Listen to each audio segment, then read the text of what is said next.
새벽 3시 17분. 아버지는 또 깼습니다. 화장실을 다녀온 것도 아니고 배가 아픈 것도 아닙니다. 그냥 눈이 떠집니다. 그리고 다시 잠들지 못합니다. 거실 불은 켜지지 않습니다. TV 소리도 없습니다.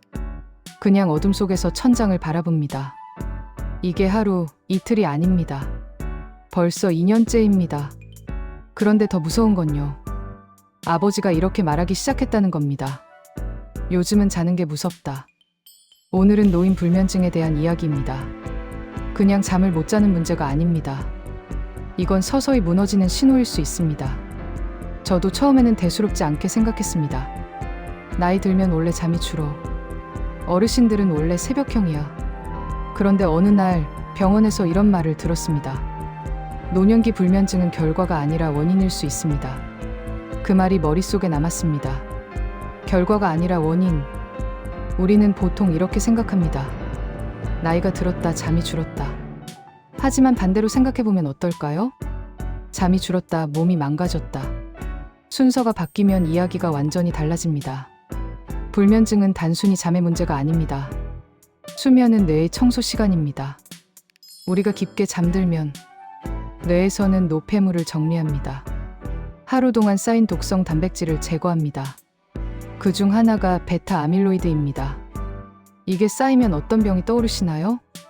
맞습니다. 치매입니다. 깊은 수면이 줄어들면 이 노폐물이 충분히 제거되지 않습니다. 그리고 몇 년이 지나면 기억력이 흐려집니다. 그래서 연구자들은 말합니다. 불면증은 치매의 전조일 수 있다. 무섭죠. 하지만 여기서 더 무서운 건 따로 있습니다. 불면증이 시작되면 사람은 낮에 피곤합니다. 낮에 피곤하면 활동량이 줄어듭니다. 활동량이 줄어들면 근육이 빠집니다. 근육이 빠지면 낙상 위험이 증가합니다. 그리고 낙상은 노인에게 치명적입니다. 단순히 잠을 못 자는 게 아닙니다. 연쇄 반응입니다. 어느 72세 여성의 사례입니다. 남편을 먼저 떠나보냈습니다. 그 이후 잠이 줄었습니다. 처음에는 새벽 4시에 깨는 정도였습니다. 그러다 3시, 2시. 결국 밤 12시부터 뒤척이기 시작했습니다. 낮에는 TV를 틀어놓고 멍하니 앉아 있었습니다. 밖에 나가는 횟수가 줄었습니다. 사람을 만나는 횟수도 줄었습니다. 그리고 1년 후 우울증 진단을 받았습니다. 의사는 수면제를 처방했습니다. 잠은 조금 늘었습니다. 하지만 표정은 돌아오지 않았습니다. 왜일까요? 그 여성에게 부족했던 건 멜라토닌이 아니라 관계였기 때문입니다. 노인 불면증의 가장 큰 원인 중 하나는 외로움입니다. 밤은 생각이 커지는 시간입니다. 낮에는 TV 소리, 사람 소리, 햇빛이 있습니다. 하지만 밤에는 고요합니다. 고요 속에서 상실감이 커집니다. 나는 이제 필요 없는 사람 아닐까? 내일도 똑같겠지. 이 생각이 잠을 쫓아냅니다. 또 하나의 문제는 루틴 붕괴입니다. 직장을 다니던 시절에는 아침에 일어나야 할 이유가 있었습니다. 은퇴 후에는 없습니다. 일어나는 시간도 불규칙, 식사 시간도 불규칙, 운동도 없습니다. 수면은 리듬입니다. 리듬이 깨지면 잠도 깨집니다. 많은 어르신들이 이렇게 말합니다. 나는 잠이 짧은 체질이야. 하지만 실제로 검사해보면 깊은 잠의 비율이 급격히 낮아진 경우가 많습니다. 깊은 잠이 줄면 호르몬 균형이 무너집니다. 면역력이 떨어집니다.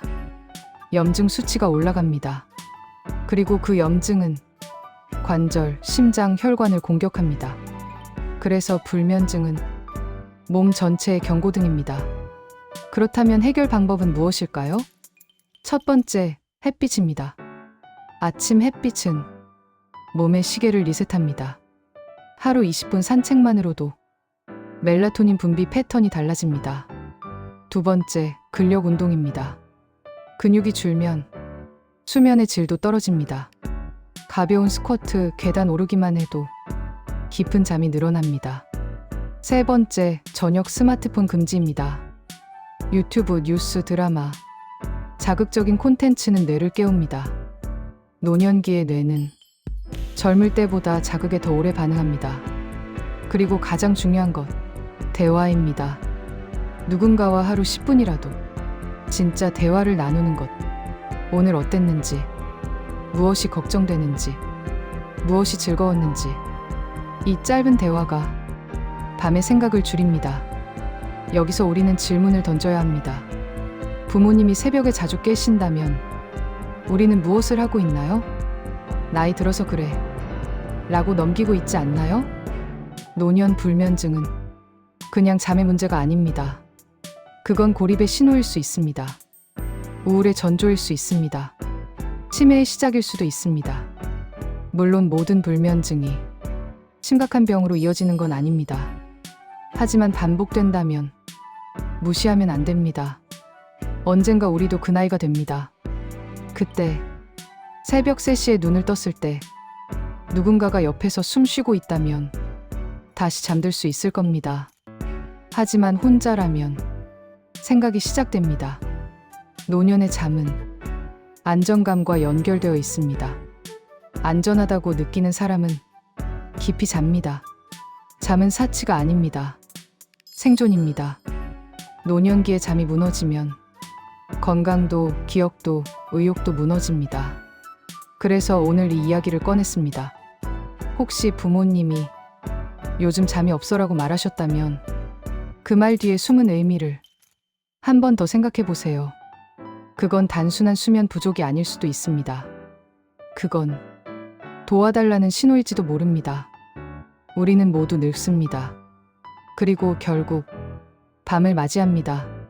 그 밤이 불안한 밤이 될지, 편안한 밤이 될지는 지금 우리가 어떻게 준비하느냐에 달려 있습니다. 오늘 이야기 도움이 되셨다면 구독과 좋아요로 응원해주세요. 건강과 심리를 깊이 있게 다루는 채널입니다. 다음 영상에서는 노년 우울증이 갑자기 심해지는 3가지 순간을 다뤄보겠습니다. 밤이 길어지는 이유는 단순하지 않습니다. 그리고 그 이유를 아는 순간 우리는 조금 덜 두려워집니다.